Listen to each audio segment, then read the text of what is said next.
And people should be talking about Barrios Ramos and Taylor Serrano rather than Jake Fake and Mike Tyson. Pressure, Serrano. Number of punches, Serrano. Casey Taylor pushed the fight, landed the cleaner work. Nope, because how do you judge cleaner work? That's stupid to say that. It wasn't I and Mike Tyson. It was Mike Tyson versus Jake Paul. Fake Paul. He should be ashamed of himself. He's never going to fight anyone because his name's Jake Fake.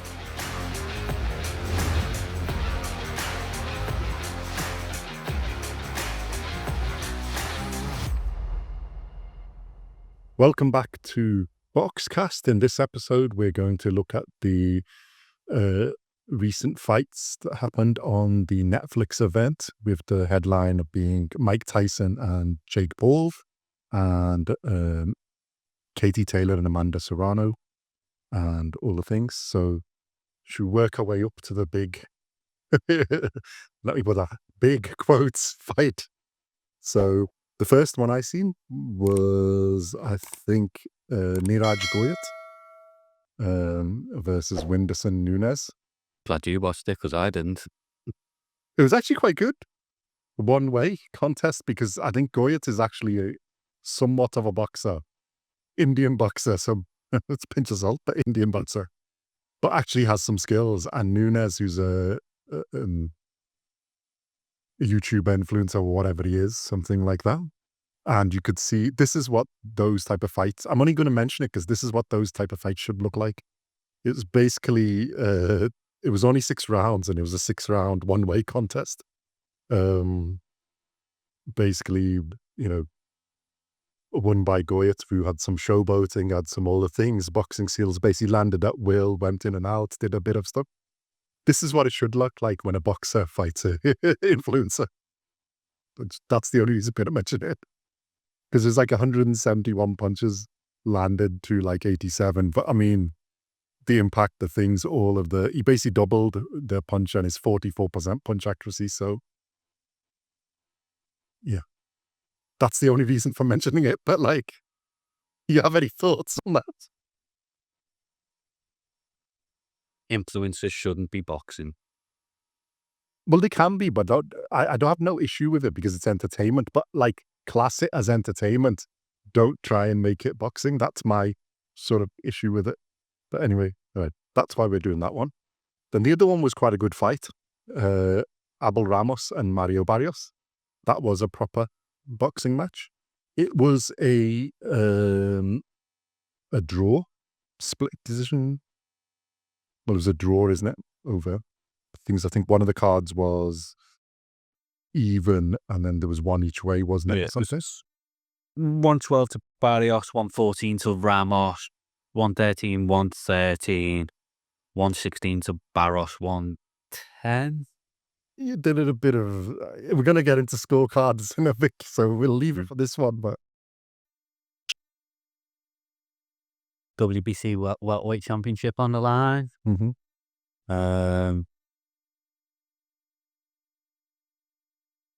did you have winning it? Barrios. Yeah. And if you look at punch output and everything else, I mean, Ramos landed more power punches, but it's like a bit of like, they were basically in 2 rounds where he did have the advantage because he knocked him down, didn't he, in the 7th? Something, 6th? Did Barrios go down? I think it was the 6th. Yeah. So I think if you look at the numbers, he's basically had the 6th round where he's had thrown a barrage, knocked him down, and he's got like the 9th round. He's had a little bit between the 6th and the 9th rounds where he's had a load of power punches. All the others sort of favor Ramos, and Ramos was down in the 2nd. So I was edging towards Barrios.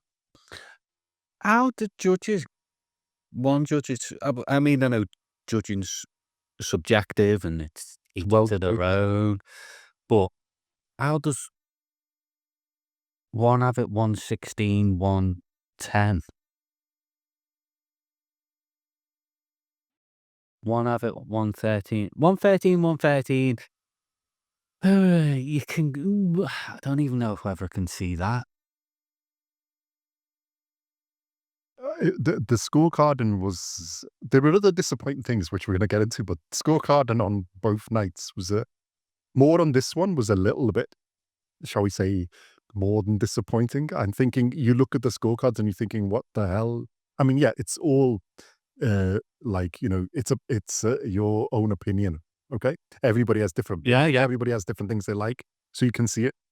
But like, but usually if a fight's really close, sort of thing, you can be biased and you see your side, the person you're supporting, but you can also look at it from the other side and go, actually, yeah, I can see that. If you score, that one was close that way and that one was close that way. But like the scorecards are completely... It's not like it's... scale to the other. Yeah. I think the only thing is do a rematch. Yeah. I mean, yeah, it's a good setup for a rematch, isn't it? But yeah, it's 112, 114, which... 113, 130. I mean, actually, I could see 116, 110 for Barrios, but then on that basis, I can't see 112, 114 for Ramos or the draw. I mean, you could make that closer, like 116, 110 you could probably make 114, 112 to Barrios, depending on what you like. But like, I'm not sure anyone was more aggressive or more forward or something. So it's down to the effective punches. They both had a knockdown, so that's equal. But most of the fights, I think Barrios had the better of it. But once, We're I'll going to agree. Are we going to agree? Okay. I will agree with you Good for one. once ever. So, Did you think it was a good fight? yeah. It was a good fight, to be fair. Well, the first time I blitzed through it because I wanted to see the other two. And then, you look at it at the end, I'm thinking, that's the best fight of the whole lot. So you need to go back and watch that. Like I said, the first one I wasn't going to watch, but it was just fun because it was like, oh, that's a box set and I think, and it's an Indian box set. I haven't seen one. So it was like a novelty factor. But he was actually, there's a fair bit of boxing skill from one side of that. This was more even, to be fair. It's both boxers, both very good. I mean, I say it's significant because of the WBC welterweight championship on the line. I think it's got to be a rematch. Do you think either of them beat Chikadze? Beat Chikadze? Exactly. I was going to say Ennis. I'm just saying Chikadze to wind you up. I don't think Boot would be. I wouldn't be overly worried if I was him. I wouldn't be overly worried if I was Chikadze, to be fair. So if the rematch doesn't happen,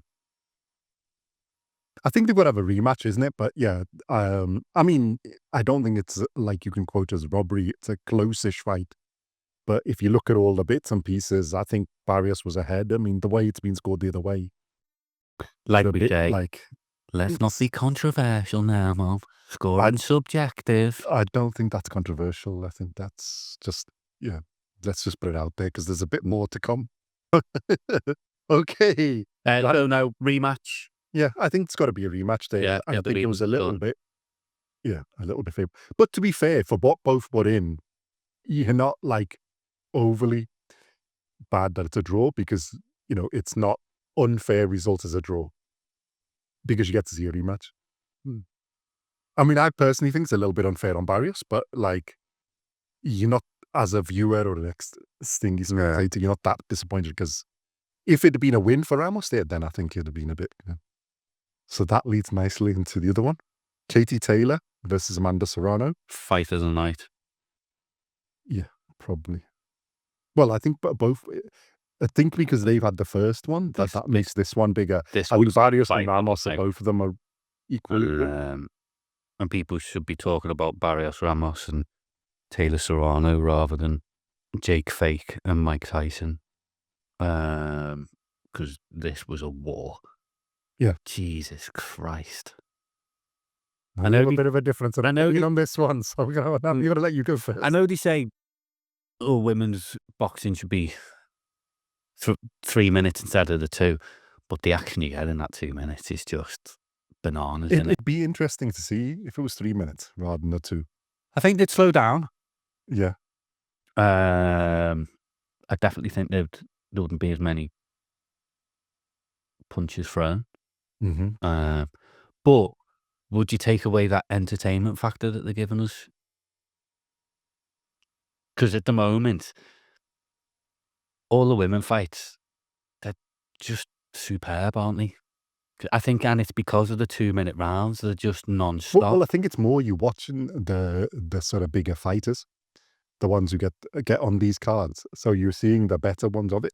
I mean, I think this is an exception one. There's a few others. I don't think they're all quite as good as this is. But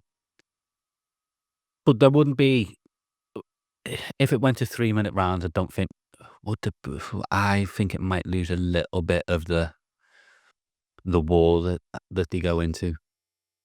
It depends if you just keep it to eight rounds, though, or 10 rounds. And this one was 10, wasn't it? I think you'd have to keep it at 10 threes. Because there's a few rounds where it gets cut off because sometimes people take warming up.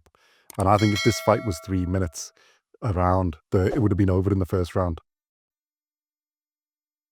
Somebody was getting KO'd.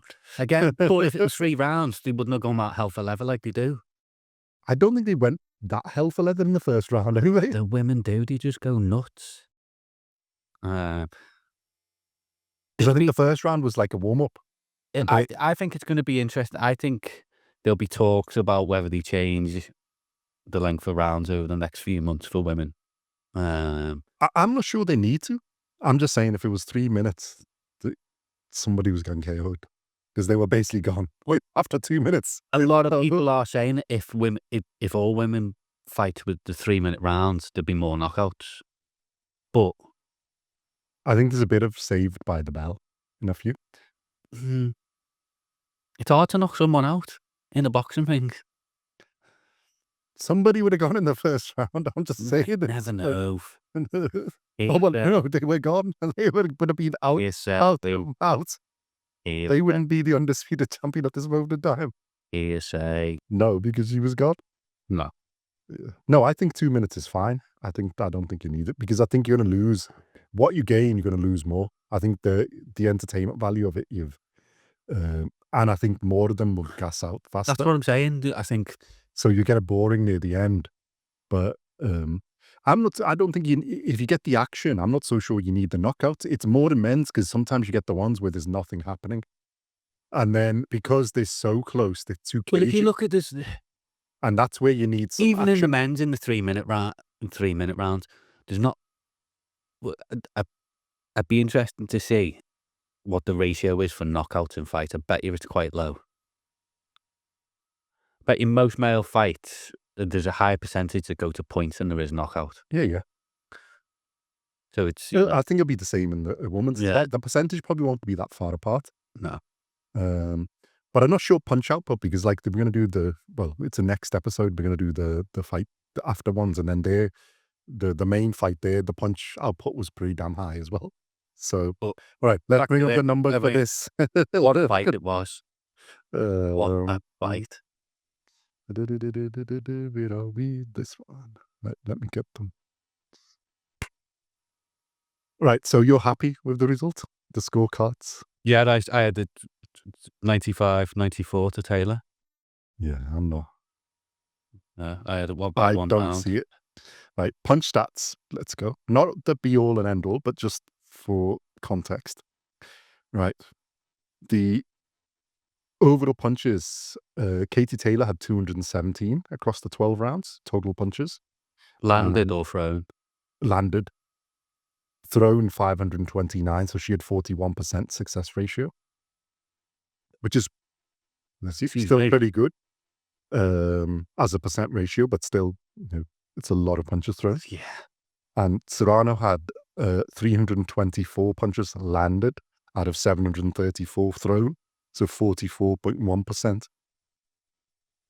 And even in power punches, it's 278 to Serrano to 208 to Taylor. And in jabs, it's 46 to 9. There wasn't that many jabs, to be fair. Yeah, women don't throw jabs, do they? No. Isn't ranging. Serrano did a bit at the beginning, and then it's gone sort of down, isn't it? And I think in a couple of other rounds where she was teeing him up. But yeah, and then if we go on punch stats per round, there's 20 to 7 first round to Serrano, second round 15 to 4 to Taylor, 15 to 4 to Serrano, 16 to 13 to Serrano, 23 to 17 to Serrano, 17 to 12 to Serrano, Then the 6th round is 20 to 18 for Taylor. And then the 7th is 54 to 35 for Serrano. 8th round is 36 to 24 to Serrano. 9th round is 52 to 36 to Serrano. And the 10th round is 73 to 39 for Serrano. And there's a lot of I've seen a lot of commentary of, she's wasting loads of punches. Well, actually, it's she's nearly 60, she's over 50% hit ratio in the last 4 rounds. And they're the championship rounds. And even in the first one, she nearly basically had it out of there. So, yeah, I don't see it. And then there's a bit of the more impactful and clean punches were from Katie Taylor. Again, if you look at the faces at the end of the fight and take away the cut, which is obviously from headbutting or head, I'm not so much with the headbutting thing. I think that's a bit of a misdirection. I think that it's a southpaw versus an orthodox. Yeah, there's going to be What usually happens, there's going to be head clashes. So I'm not so big an advocate of the point being taken off and the thing. That's a separate issue, I think. But if you look at the faces afterwards and take that off, Serrano doesn't really look like she's been in a fight, and Katie Taylor's eyes are all bruised up. So the impactful punches from there, Serrano never got buzzed at all at any point. Didn't even look got hit, but didn't really get buzzed. Taylor was basically, like you said, if it was 3-minute rounds, 2 minutes 30, Katie Taylor would have been out. Well, she would have been about 2:20. She would have been on the floor and counted out. So by 2:30, she would have been counted out, assuming we didn't get a Tyson Fury count. Aggression, Serrano. Pressure, Serrano. Number of punches, Serrano. Impact of punches, Serrano. And even fighting, I would say, because normally Katie Taylor has the advantage in fighting, but Serrano fought on with I think after the second head collision, it was basically the Grand Canyon opened up on her eye, and she still continued and had more better rounds.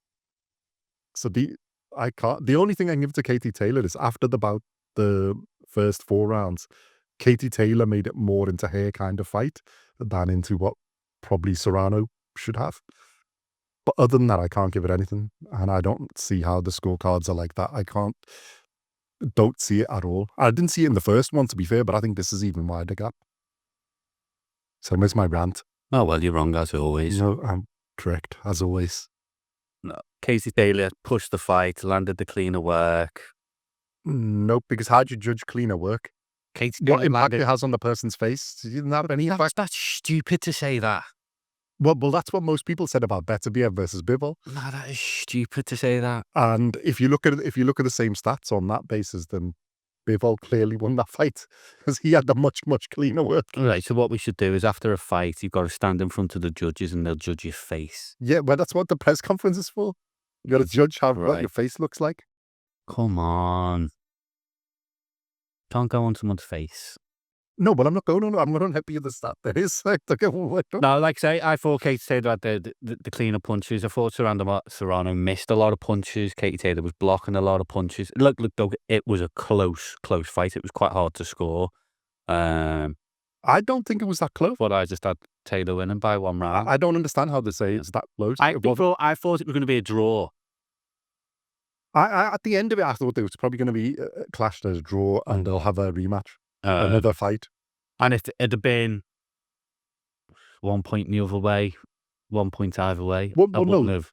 The point problem I have is 94, 95. Had it been like a normal one, all right, you could sort of see it. I still don't, but with a point taken off, that's saying it's 2 rounds ahead for Katie Taylor. I don't where on what basis. Yeah, there's impactful punches, but the impact is that's again subjective. If you look at the impact, the's got to have done something to the other person. Again, but she was never buzzed, never out. This is the problem with 2 minutes. Yeah.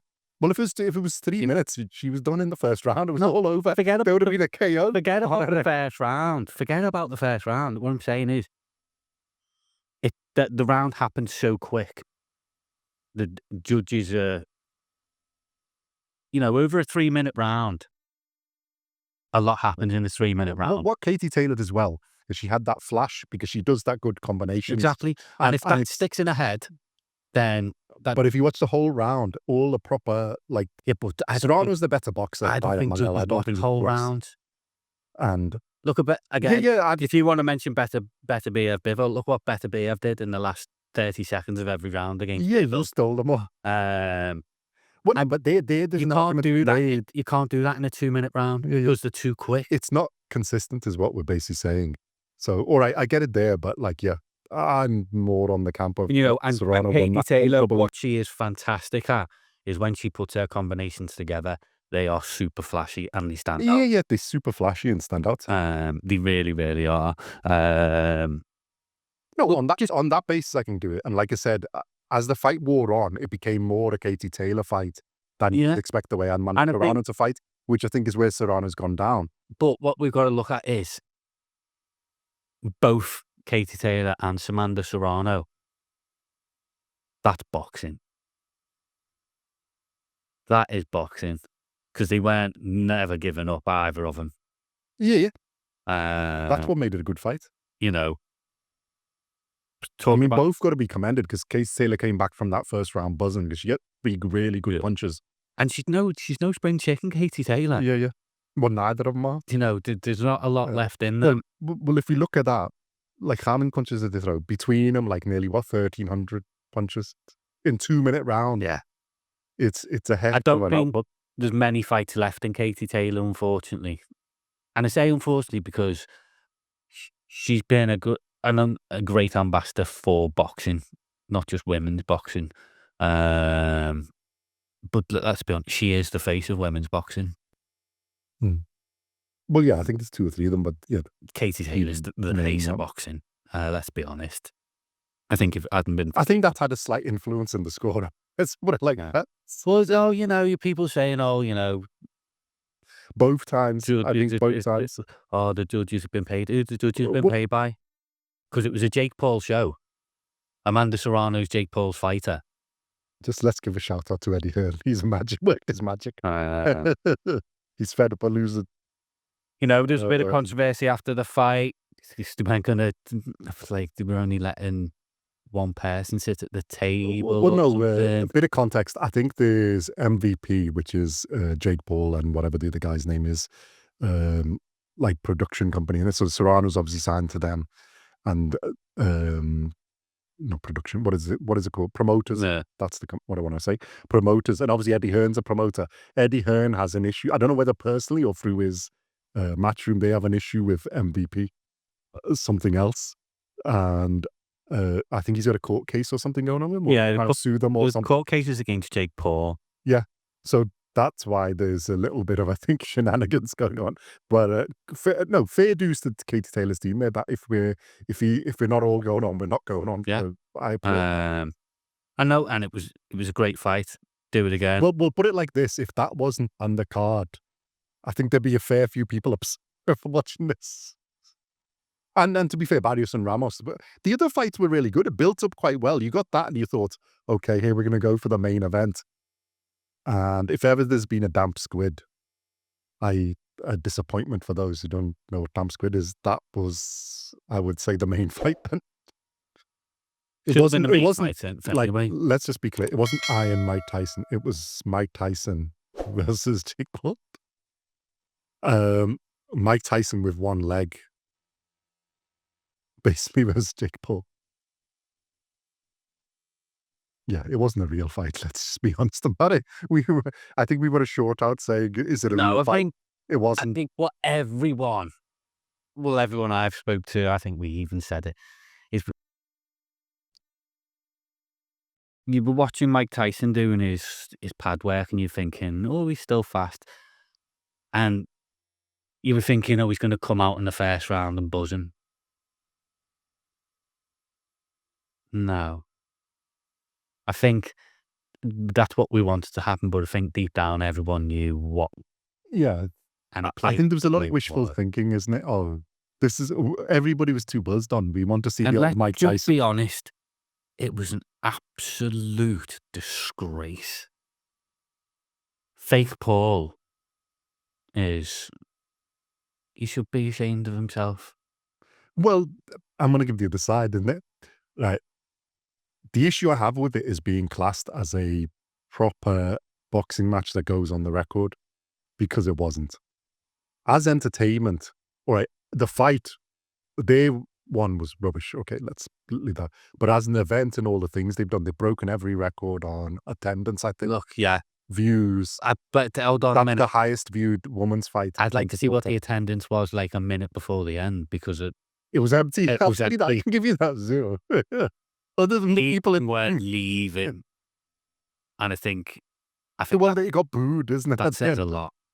I mean, Fake Ball was getting booed. I think a lot of people were there just to see Mike Tyson. Let's be honest. They went there to see Jake Paul. All right, he most probably had his little cronies there. Well, I don't think they can afford to get in. There's probably most in the ring, in But the stadium. and it was just like, are we going to see a flash of the old Mike Tyson? Look, you've got to give it to him. As a thought up thing, he's built his following. He's put eyes on boxing. Yeah. And he's brought an icon. He's given an icon, a legend, a payday. Yeah, but what we're going to hear now is, but like, Jake Paul is going to go, well, I beat Mike Tyson. He's not going to go, I beat a 58-year-old Mike Tyson who's been licking toads and eating ayahuasca and smoking joints for the past 40 years. To be honest, I think Tyson would still win it. The fact that he couldn't walk was the issue. That was because his upper body movement. I mean, he didn't exactly hit him a lot of times. Yeah, but even when you get hit, was- what did they have, like 45-ounce gloves on or something? At least. You know, It was, yeah. the only To be thing, fair to him, I think he did back off as well. And No, the but- only bit I gave him respect for is he basically bowed to him at the end and did the thing. And then, and then he's thinking, this is just a joke. yeah, but then you hear him in the post, like, Then he let himself down. and you Hey think, man, his brother. shut up. Right. I've got a mission now, Simon. I was thinking about it. You know, when I was watching it, I sat there thinking, Tyson's being paid 20 million for this. I'm watching what Jake Paul's doing against him, and Tyson can't even move. And I love Mike Tyson. Like I said, he's the reason I love boxing. I was thinking, me and Simon, we were about 6 months training. I reckon either of us could take, we could take both the brothers. Don't know. I'm thinking, Billy might fight. money on me. We're over 40, so we might do. I'm nearly as a, No. no, we're not old enough for it, What but like, we'll say about Jake Paul is, let's it's a fantastic. try and be positive. Yeah. If you want to be a boxer, be a boxer. Stop fighting 50-year-old Nearly ex-fighters. 60-year-old. Stop in this fighting case. UFC fighters that have retired. If you want to don't call out and disrespect boxing, calling out world champions when you've never fought a live boxing opponent. But you're saying you want to be a cruiserweight world champion, right? Start off like any other prospect. You build your way up. He'll still earn respect if he builds his way up. And if he does become a world champion, you can go, I'll be the first to go, hey, you know what? Boom, he deserves it. But you build yourself up. You do the groundwork. You build yourself up the rankings and you earn your world title shot. You've earned nothing. You're not a boxer. You never have been. And to be honest, I don't think you ever will be. There's no way you'll go and fight Jai Opetaia or Ramirez or Chris Billum-Smith or any cruiserweight on the planet that's in the top 50. You just won't do it. Why? Because they're a live opponent and you know what's going to happen. So, if you want to stick to fighting old men, do it, but stop calling yourself a boxer. No, if you want to do that, that's fine. The exhibitions or entertainment matches, fine. Or like everybody, that's fine. We watched it, so fair enough. We can see the eyes on it. But if you actually want to call yourself a boxer and I watched it because I had to, because I'm doing it. Otherwise, I wouldn't have watched it. I watched it because of Mike Tyson, so it is what it is. But if you're going to fight live opponents, you're a cruiserweight, you're not a heavyweight. And so there's no point, I believe, have you seen who's called him out? Javonta's called him out. And basically like, obviously you've written a nice message to Mike Tyson, then basically said, I'm going to sort this idiot out. But I think he's too small, so let's get past them. Have you seen who else has called him out? Who's calling him out now? Oh, it's a better BF. Oh, okay. Thing is you're going to get boxers calling him out. Well, he hasn't. Not a better BF. It's like basically, I think he's like, listen, if you actually want to fight for some belts, I've got lots of them. Come on, I'm open to a decision. Yeah, but it's only because mate, the better BF's going. Hold on. Now for Bivol rematch and I'll It's going to be tough, or I can do one No. Let's earn 20 million. That's it. That's all he's thinking is, I don't know, I could get 20, 30, 40 million for fighting Jake Paul. Ah. Or I can fight Bivol for 10 or 15 million. Let's be honest, I'll knock Jake Paul out in, 30, 40 seconds. That's what he's basically said. Won't really have to train. Could most probably do it. I won't have to kill myself a trainer. Most probably do it on a Friday night, just after, come back from a workout. Yeah. Jake Paul, just stop it, mate. But I like that the fact that he's come out with it. They said, yeah, if you want some actual belts, come and have a look. Well, and then he's basically said, if I'm a real boxer, I should be sorting out people like this in one round. That's better be upset. Yeah, and, this was the thing when Joshua fought Ngannou. It's kind of like the same thing. Well, no, but the thing is you've got two live opponents, both sort of in their prime ages and top of the game, or thereabouts. So I have no issue with that one. But like we got shown, like I said, that's what you would see if it's somebody who isn't a real boxer against a real boxer. And it's Fury messed it up because he obviously didn't do what he should have done. Yeah, but they beat him. Yeah, he still won, but like it was... And Fury's a part-time boxer. Yeah. Well, I don't think he was in part-time then. He was still on the pitch. No, he wasn't. He was still, that's what I mean. He wasn't even a boxer. Yeah. Like say, the problem is... But he ruined it because he gave him a chance, whereas, Joshua in that bit did what he should have done. As a boxing pure... But he's who's still a fighter. He's still in a thing, but he's not that's a UFC guy who's dangerous, who's got good hands, who's got good skills, and he still wasn't. No, so as a boxing purist, Jake Paul's a disgrace. Well, no, I give him a chance. No, how can you give him a chance? Because he's got to fight a cruiserweight against somebody good. But he's not going to. Chris Smith needs a pay. He's not going to fight anyone. Deserves a payday. He's not going to fight anyone. Yeah. But we'll give him a chance. As a boxer, no, he's a disgrace. You can't give him nothing. As an entertainer. Yeah, fantastic. I'll take my hat off to him and the money he's earned doing what he's doing. Fair dues to you, mate. What I have a massive problem with is you're making out you're a world boxing champion. You've never fought anyone. And you're never going to fight anyone, are you? Yeah, nobody near any real boxing. So never a live person boxer. Look. Well, I think that's why there's a lot of people want to see better, because there's a load of comments on that. Like, yeah, okay, it's a one-round contest, but it'll be worth it. I think what's happened now, people have realised is that Jake Paul is just the entertainment factor. He's never going to take boxing seriously. People realise that. He takes it seriously, but there's a difference between somebody learning from 6 years old and... He doesn't take it seriously. No, I think he takes... No, but from what you're saying is purist boxing, that's fine. But he takes it seriously from himself, because I think he actually thinks he's a good boxer. I think so. Well, he can. We don't think so, but I don't think he is. This is my problem with him. He can't think that because he's not fighting anyone. Well, he wants to be a world title holder in 2 years, in 24 months. Do you know what? Cruiserweight. I think what will most probably happen is he'll make a belt up. Well, they already have it, the MVP belt. He'll make it up and go and have your own little boxing.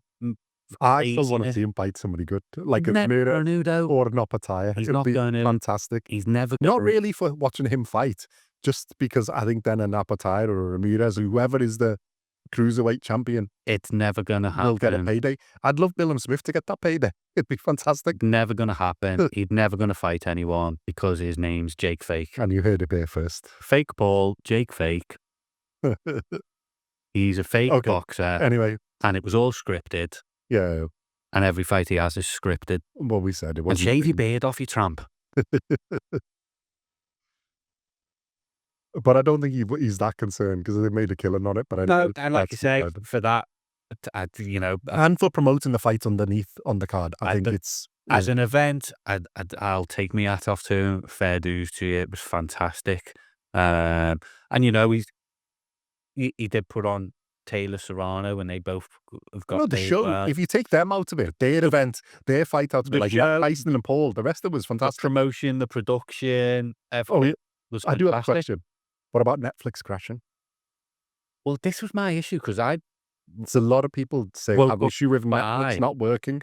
I woke up at 5 and I could hear what was going on, but the screen was froze. I think a lot of people have that issue. Globally, I think a lot of people have that issue. And I think Now, their excuse is this, that the numbers were like way, way, way higher than they expected, and it's basically just crashed off their service. Yeah, I'll go with that. But there is allegedly more than 60 million people watching it, so...